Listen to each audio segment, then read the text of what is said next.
Radio Raheem here with Steve Rolls in Los Angeles, the second day of a press tour with none other than Triple G Gennady Golovkin. I imagine maybe 3 months ago, something like this might just be a dream. Could you have possibly envisioned that this moment would come? No, actually, like I knew eventually I was praying that something would come, but it was funny, like you said, 3 months ago, I was just talking to a friend, and we're just like, man, I was like, I got to get my name bigger, man. I've been doing this for so long, and I need this opportunity to come, and then 3 months later, here we are. You know, Canada has a rich handful of boxers that are always supported by their countrymen and whatnot. Many have had success in global boxing. What is it that Steve Rolls brings as a Canadian to the sport of boxing that will put your name amongst the David Lemieux and the Jean Pascals and Adonis Stevenson types? You know what? Just me being me, and just really trying to shine a light in Canada. All those guys are good fighters. And I'm not trying to outdo anybody because with all of us being from Canada and getting light shined over here and get more recognition for Canada, I think it's great, man. So I'm not really trying to outshine anybody. I'm just trying to do me, but at the same time continue doing what they were doing in terms of bringing recognition to Canadian fighters and Canadian boxing. You know, when a fighter that has very little name recognition gets an opportunity like this, the first thing the media likes to do and fans like to do is like, well, maybe if he can go 12, that is a good showing. Or if he can win some rounds before he gets knocked out, then he'll have represented his country or his town or his city well. I imagine you can't fall into that kind of mindset, but what is it that you feel like your goal is in this fight other than a win? Is there something beyond just getting your hand raised that you feel like you can prove on in June? You know what? The main objective is just getting my hand raised, man. I'm not coming down here to lay down. I'm not coming just to do a couple rounds, like you said, and be fine with that and be content with that. I'm coming in there to win. I know it's going to be a hard, grueling fight. I'm not aiming for a knockout or expecting anything like that. I'm just going in there to box smart, and that is the main objective, to get my hand raised and to show the world that, you know what, I've been slept on, man. I've been the middleweight's best kept secret, and now I'm here. Well, it's a fight at 164 pounds, a fight that at a weight that I don't think either one of you have ever fought at before. Do you feel like him coming up 4 pounds will be help for you, or is the coming down 4 pounds a greater challenge for you? You know what? I fought at 168 before. This was at 164, wasn't it? This is 64, but I fought at 68. My last fight was at 60. I generally fight at 60. So I feel comfortable. In the amateurs, I was 165. So it's not like it's a totally new weight for me. I feel that I'll be comfortable with the weight selection for this fight. And are you comfortable with the skill matchup? Like, where do you find your advantage? I'm not expecting you to give me your game plan, but as an overview, how does anybody see this fight falling your way? Well, I feel that I'm very skillful. The thing that he has on me is experience. I ain't going to lie. Everybody knows that. He has experience. I'm not going to sit here and lie to you. But when it comes to skills, I feel that I'm a well-rounded fighter. I feel that I can do anything that's necessary to edge out a win in this fight. He's obviously been on TV quite a bit. It's easy to watch many of his fights, ones that he won and these most recent ones that he lost.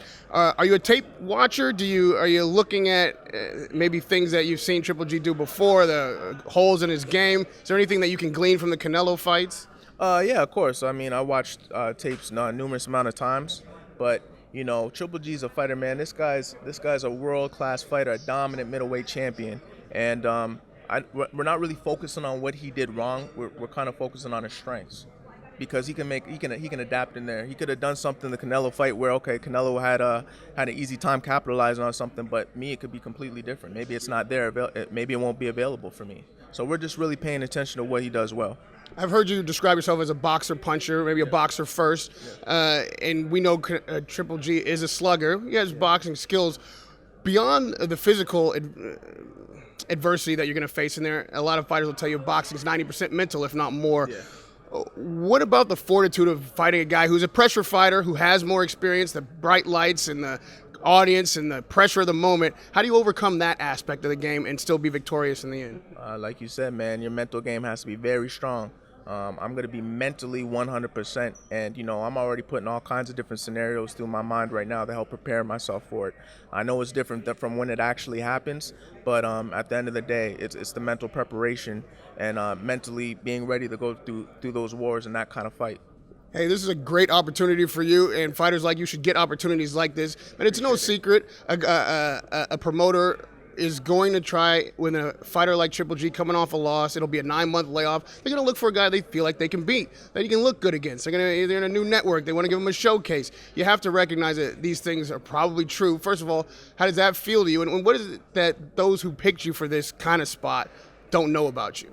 You know what? I'm actually happy to be in that position because that's why I got picked. I mean, I was calling out other guys in the top 20, like 5 to 10, and I don't think they were selecting the fight because he's an unknown guy and it might be too risky.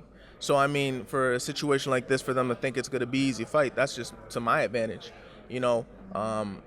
There's underdog stories come from somewhere, man. They come from somewhere. Everything starts for something. Everybody starts from something, and I believe this is how I'm actually to get known and continue to fight top fights in the boxing world, and this is how I'm going to get my recognition.